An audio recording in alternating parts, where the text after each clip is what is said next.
Les saludo en esta noche, mis amados hermanos, para continuar con nuestros estudios o meditaciones de la palabra de Dios.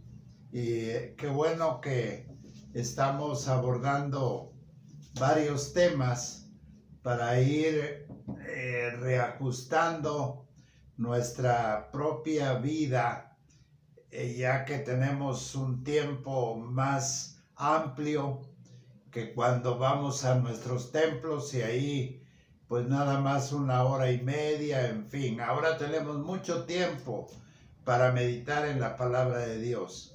Vamos a orar.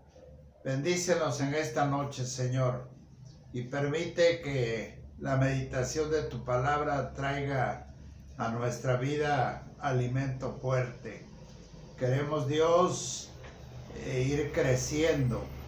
Conforme va creciendo la vida física, también nuestra vida espiritual debe ir creciendo. No nos conviene quedarnos enanitos en cuanto a saber de las cosas tuyas. Por favor, abre nuestra mente y dispón en ella, Señor, la sabiduría que necesitamos para escudriñar tu palabra. En el amor de Jesús, nuestro Salvador, te lo rogamos. Amén. Estamos tratando el pasaje de la palabra de Dios en Colosenses, capítulo 3, los versículos del 1 al 14. Y hace 8 días estábamos iniciando precisamente con los cambios que hemos tenido en nuestra vida después de nuestro encuentro con nuestro Señor Jesucristo. Cómo ha cambiado nuestro carácter, cómo ha cambiado nuestro lenguaje, cómo ha cambiado muchas cosas, con sobrada razón para pensar que el Señor ha moldeado nuestra vida y la ha hecho como una pieza bastante hermosa, como el alfarero hace también su obra de arte. Así lo ha hecho el Señor en nuestra vida.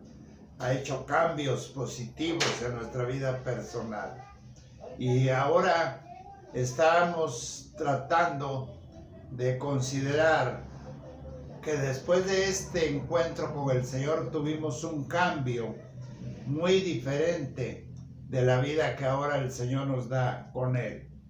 Y le ponía el ejemplo de Blas Pascal, aquel hombre científico, matemático, físico también, que a los 17 años él comienza a tener una inquietud muy especial en su vida personal. Y estaba leyendo Juan 17. Y cuando él abre la palabra de Dios y la escudriña, viene a su vida un cambio totalmente diferente. Y él defiende la fe, porque dice que a los 31 años él se convierte y muere a los 39. Pero ese poquito tiempo la gente pudo notar el cambio de su manera de pensar. Entonces no es para nosotros fuera de este mundo tener una actitud semejante. La gente puede ver en nosotros nuestra manera de pensar ahora. Y vamos a pasar al segundo punto. Después de ver el primero, una nueva manera de pensar, que basó en los versículos del 1 al 4. Y ahora vamos a considerar el segundo punto, que se trata una manera diferente de actuar o de pensar. Y se refiere a estos versículos de Colosenses, capítulo 3, de los versículos 5 al 11.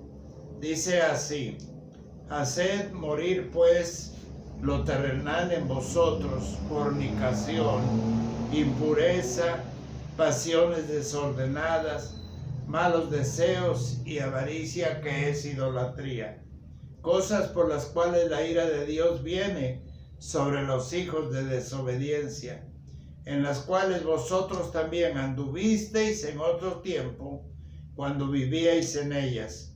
Pero ahora dejad también vosotros todas estas cosas: ira, enojo, malicia, blasfemia, palabras deshonestas de vuestra boca.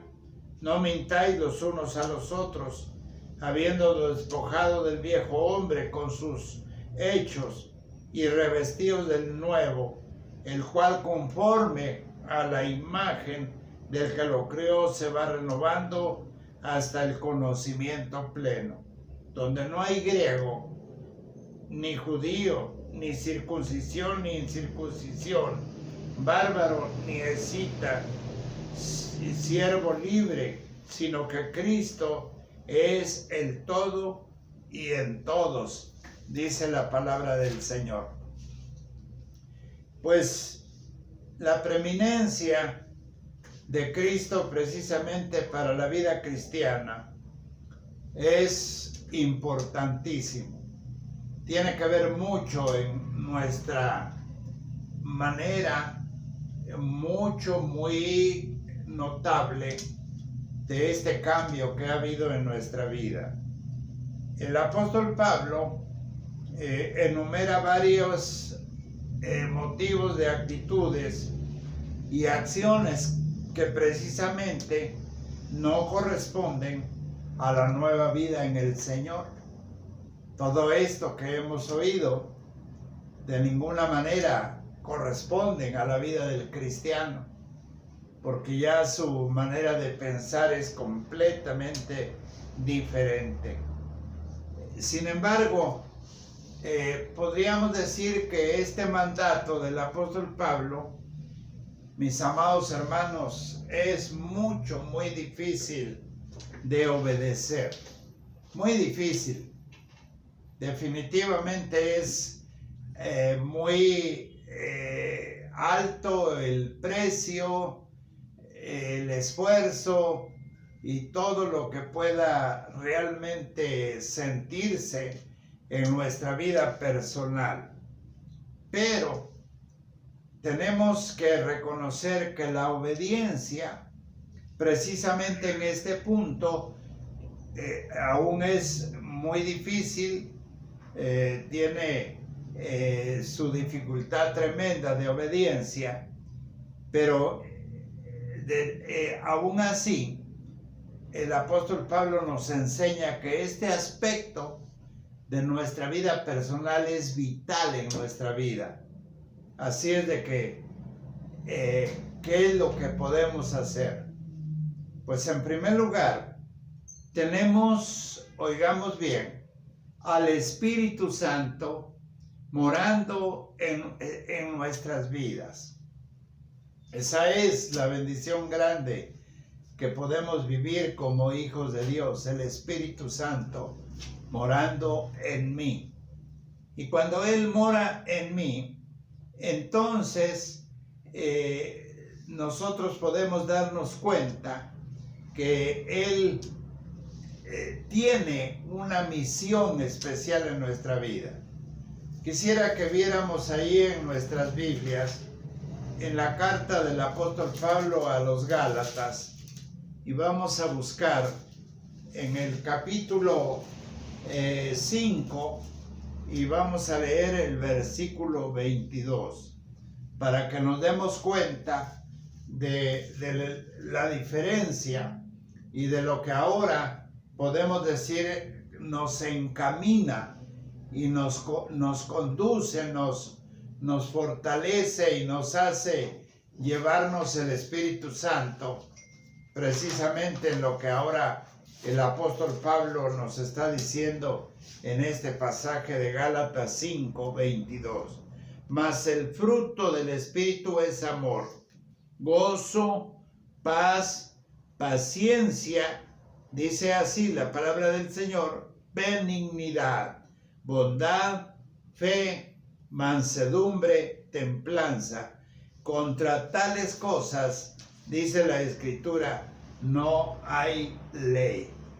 Así es de que este versículo nos está invitando a que el Espíritu Santo nos dé y abra el camino que para ti y para mí sería completamente difícil de llevarlo al cabo. Yo creo que cuando el Espíritu Santo mora en nuestras vidas, nos da poder, déjenme decirles, sobrenatural, para vivir vidas sobrenaturales. O sea, más de lo común, más de lo normal, vidas arriba precisamente. Haced morir, dice el apóstol Pablo. Y esto significa que podemos negar el poder de una influencia que es precisamente esta lista que estamos viendo. Porque hay algunas cosas de esta lista, o más bien de todas, que acosaban a los cristianos desde hace siglos, o sea, años atrás. Era el aguijón, el acicate. Todavía estos rudimentos se dejaban sentir en la vida de varios cristianos.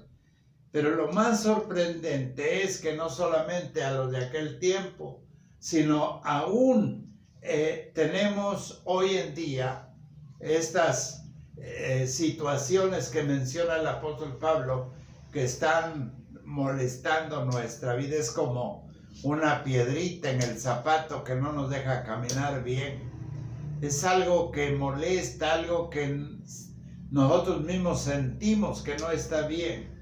Y dice el apóstol Pablo que en esta lista que acosaba a los cristianos de aquel tiempo y ahora también nos la señala perfectamente. Y dice fornicación, o sea, la impureza sexual. Cuando lo que Dios ordena en cuanto a esa manera de vivir sexualmente sea ordenada, no sea desproporcionada y pasional solamente, sino sea vivida en el temor de Dios. Impureza, dice el apóstol Pablo, impureza, y puede ser la extensión precisamente de la fornicación. Pasiones desordenadas, o sea, pensamientos lujuriosos, pensamientos desorbitantes en nuestra vida, malos deseos que es, mis hermanos, una naturaleza en cuanto también a nuestras actitudes sexuales, que nosotros quitemos ese tipo de nuestra mente. Y dice avaricia, la obsesión de tenerlo todo, de tener algo que codiciamos, pero que después de todo podríamos decir que nos conduce también a la idolatría, la avaricia. Y podemos decir que después de esta lista, definitivamente el inicio está aquí, en nuestra Biblia. Miren lo que dice el libro de los Proverbios. Si gustan ver ahí en sus Biblias, en el libro de los Proverbios, vamos a ver lo que dice el capítulo 4, los versículos que enfoquemos solamente el 23. Sobre toda cosa guardada, guarda tu corazón, porque de él mana la vida. Aparta de ti la perversidad de la boca y aleja de ti la iniquidad de los labios. Y sigue dando una lista el proverbista, precisamente para darnos cuenta que todo comienza aquí, hermanos, en nuestra mente. Nos gana la mente, se adelanta. No es, vuelvo a repetir, el detenerla tan fácilmente.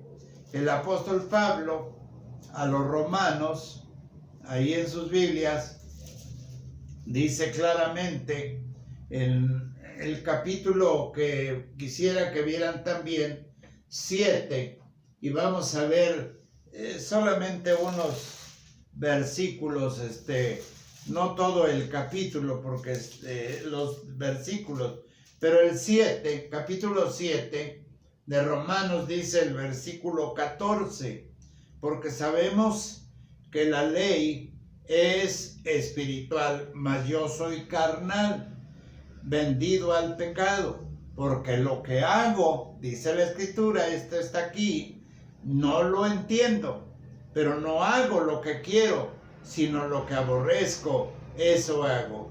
Y si lo que no quiero, esto hago, apruebo la ley que es buena. Entonces, dice la Escritura, no la gracia. De manera que ya no soy yo quien hace aquello, sino el pecado que mora en mí. Así es de que el apóstol Pablo es claro también en este hermoso pasaje de la Escritura. Y ya terminando el comentario del cual podemos ver, Dios, hermanos, de alguna manera tan especial, nos da fortaleza y el poder para vivir el camino de Cristo Jesús, el camino que el Señor realmente nos enseña y nos hace ver. No va a ser fácil, es difícil. Usted lo puede vivir en su vida personal. Pero cuando esto sucede, hermanos, que dejemos que el Señor nos conduzca, entonces el apóstol Pablo nos advierte también con este tipo de actitud que tenemos. El evangelista Mateo, ahí en sus Biblias, dice el capítulo 12, y vamos a leer el versículo 37. Si ya tienen sus Biblias, vean lo que dice el versículo. Porque por tus palabras serás justificado y por tus palabras serás condenado. Aquí dice el evangelista, cuando hacemos blasfemia contra el Espíritu Santo, pero también es una enseñanza personal. Así es de que está bien claro lo que nos dice aquí la palabra. Entonces, hermanos, cuando el creyente viene o vive más bien según el nuevo hombre, lo que Dios le ha dado en ese cambio, en esa transformación, en esa diferencia, entonces, hermanos, no habrá ni una sola oportunidad que nos desviemos precisamente por el camino equivocado y cambiemos nuestra manera de pensar. El Señor nos dice que debemos echar mano del Espíritu Santo para que nosotros podamos hacer la voluntad de Él en una manera diferente de pensar. No es fácil, repito, pero es posible. Así es de que dice el Señor que cuando nos es dado y se practica esta manera de la vivencia, de la actitud de nosotros, no hay diferencia de nadie, ni siquiera de griegos y judíos, porque Pablo, hermanos, tenía sus luchas personales, pero él sabía, como lo leímos en Romanos 7, que sí podía lograr una vida dirigida por el Señor. Así es de que Dios nos bendiga. Y antes de terminar, quisiera hacerles una observación. Hace 8 días cometí un errorzote grande que ustedes tal vez lo hayan visto. Yo dije que los gnósticos, algo así, aceptaban que Dios o rechazaban que Jesús había nacido de hombre. Ahí esa expresión me equivoqué. Se hizo hombre. El Señor usó a María para que Él viniera a este mundo, pero era precisamente la realidad del Hijo de Dios, del unigénito Hijo de Dios, encarnándose para conocer y darnos, hermanos, este cambio de vida. Perdón por ese error, y ya no hay tiempo para explicarlo bien, pero espero que ustedes lo puedan corregir perfectamente. Así es de que José no fue el papá humano del Señor Jesús, fue él quien realmente en ese matrimonio ideal naciera el Hijo de Dios. Gracias, hermanos, que Dios les bendiga, y no se les olvide que debemos pensar con la sabiduría de Dios, con la mente de Cristo. Que el Señor añada bendiciones en nuestra vida y estemos tranquilos durante todo este tiempo. Hasta pronto, hermanos.